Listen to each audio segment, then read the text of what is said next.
Trayecto 2 de Informática y siguiendo con la unidad curricular Programación con el profesor Luis Bastardo, hablaré sobre la herencia.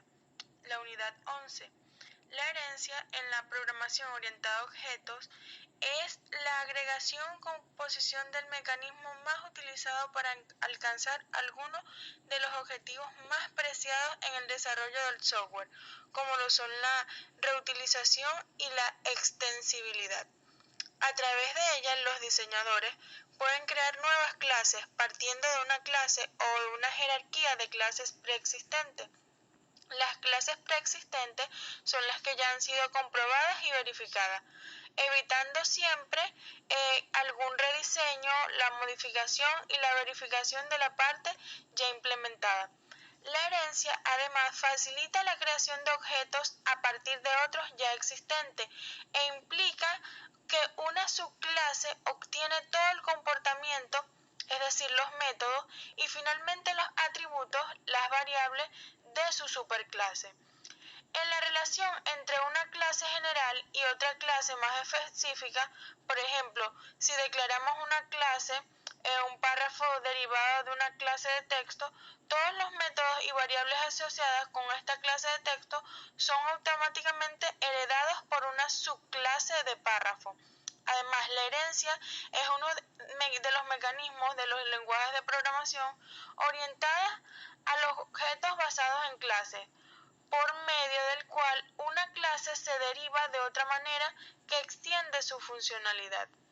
En los lenguajes que cuentan con un sistema de tipos fuertes y estrictamente restrictivo con el tipo de datos de las variables, la herencia suele ser un requisito fundamental para poder emplear el poliformismo, al igual que el mecanismo que permite decidir en tiempo de ejecución qué método debe invocarse en respuesta a la recepción de un mensaje, conocido como enlace tardío o enlace dinámico. Además, por ejemplo, la clase genérica, es decir, de alguna forma nueva de clase que corresponda, a ejemplo, a un vehículo, a un deporte o a algún bien público, como camioneta, bicicleta, etc. En este caso, la clase sería vehículos y las nuevas clases que se obtienen serían las clases derivadas, las cuales pueden ser clases bases en un nuevo proceso de derivación conformado de esta forma una jerarquía de clases.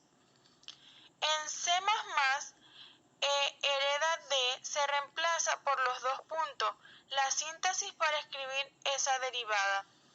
Además, existen dos tipos de herencia, que sería la herencia simple, que indica que se puede definir nuevas clases solamente a partir de su clase inicial, y la herencia múltiple, que indica que se pueden definir nuevas clases a partir de dos o más clases iniciales. Dado que una clase puede ser una clase de base indirecta de una clase derivada más una vez, C++ proporciona una manera de optimizar el funcionamiento de estas clases de base. Las clases de base virtuales proporcionan una manera de ahorrar espacio y evitar la ambigüedad en esta jerarquía de clases que se usa en la herencia múltiple. Cada objeto no virtual contiene una copia de los miembros de datos definido en la clase de base. Además, sabiendo esto, la visibilidad de la herencia son propiedades definidas mediante el método de lectura y de escritura, y se llaman virtuales porque realmente no existen en el usuario de la clase estas propiedades como si las propiedades reales, y en la última instancia se traduce en la llamada a un método o un proceso de propiedad real. Siendo así que cuando se observe que hay dos subobjetos, el objeto es el código siguiente de la clase de base. Ahora bien, en la relación entre una clase general y otra clase más específica, es un mecanismo que nos permite crear clases derivadas a partir de clases de base. No permite compartir automáticamente métodos y datos entre clases o subclases y objetos. Por ejemplo, Si declaramos una clase de párrafo derivada de una clase de texto, todos los métodos y variables asociados con el texto son automáticamente heredados por la subclase del párrafo. La herencia, junto con el encapsulamiento y polimorfismo, es una de las tres características principales, o mejor dicho, uno de esos tres pilares de la programación orientada a objetos, ya que la herencia permite crear nuevas clases que reutilicen, extiendan y modifiquen el comportamiento que se define en otras clases. Además, las clases cuyos miembros se heredan se denominan clase base y la clase que se hereda esos miembros se denomina clase derivada.